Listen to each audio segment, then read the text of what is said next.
Hi everyone, welcome to the third week of Virtual Views Film Vault Summer Camp. I'm Ashley Swinnerton, Collection Specialist in the Department of Film at MoMA. This week we're going to be talking about Dada films, the anti-art.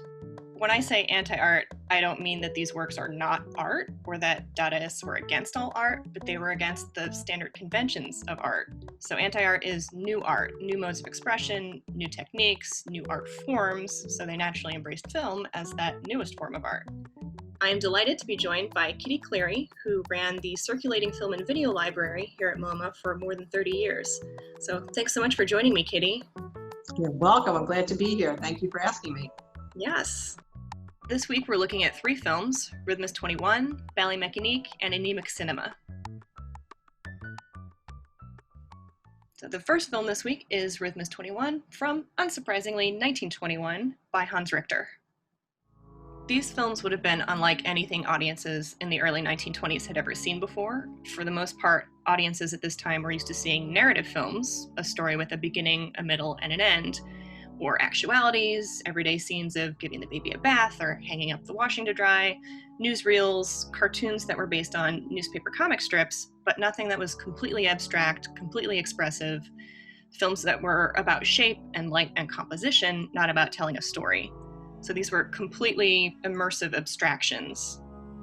Hans Richter thought he invented abstract film with Rhythmus 21. He didn't quite make it, but he was a very important figure in experimental film and influencing other filmmakers. And, we wouldn't have Ballymechanik without Rhythmus 21. Or, for instance, say Norman McLaren's films or Len Lye's films that use squares and lines and moving shapes the way that Hans Richter did. His was a little more complicated because it was so early, and it was a little more hands-on the way he made his films. But that was a very important early step, experimental filmmaking. Rhythmus 21 was entirely animated by hand. Richter shot paper rectangles and squares one frame at a time, using a technique called pixelation, which is similar to stop-motion animation, and it took 2 years to complete this film.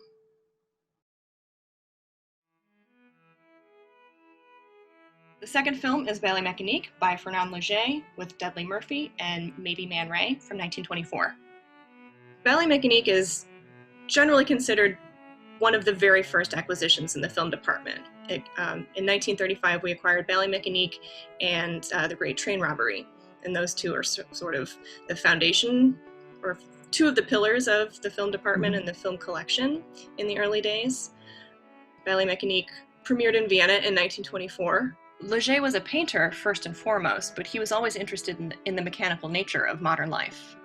All the objects are like kitchen tools and things. People don't realize right away that they're like stacks of tart pans, and it's very much a DIY. You know what? Here's a stack of tart pans, here's some frying pans, here's some cups and saucers.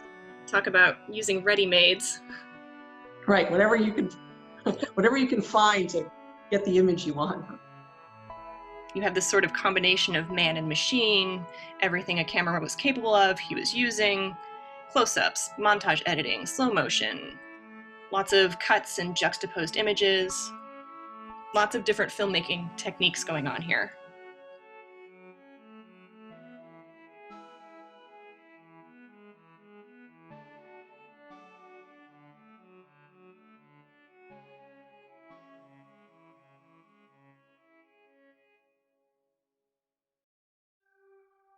And our third and final film is Anemic Cinema by Marcel Duchamp with Man Ray and Marc Allegret from 1926. Anemic Cinema is the only film that Marcel Duchamp ever made. But he was involved in other films. This is the one he made himself, but he participated in, for instance, he was part of the lineup with Entr'acte. He was part of a lot of the longer films. Later Hans Richter, some other experimental filmmakers that we have in our collection. But yes, you're right, this is the only one he actually made himself. Anemic Cinema is pretty simple in its construction. It's just sort of these spinning discs and some words. And really the brilliance of the film is in the French puns. And yes, and it's the playfulness of it. It's physically playful because you're seeing these things spinning around, but then if you can read the French, you're right, the words are very playful too, the way they're combined, made into, so it's like two things. It's physical and it's literary, but it is very playful. And even the title is an anagram of itself, anemic Right. cinema. Which people are like, oh yeah, but when you see the actual original title card of the two words that kind of make a pyramid, you're like, oh yeah, and you can see right away that anemic is made from cinema. Well, I think these Dada artists were interested in the newest mode of expression, and here was film. But it was considered the art form of the 20th century. You're right, they were going for a modern, not necessarily technology, although some of them were certainly influenced by like the industrial mechanical side of things.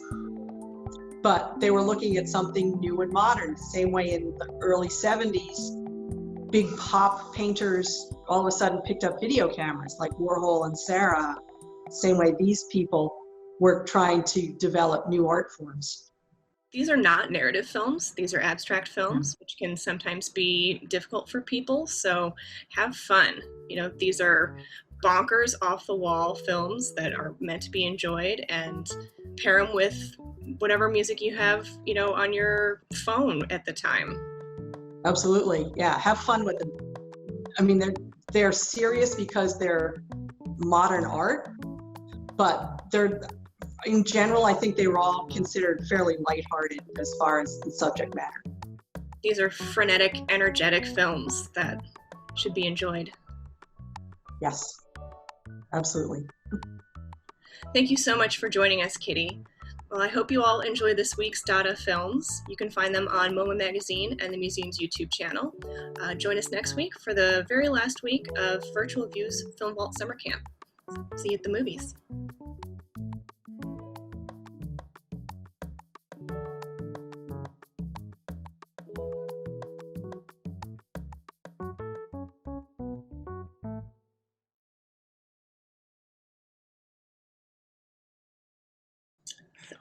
Here's Fred.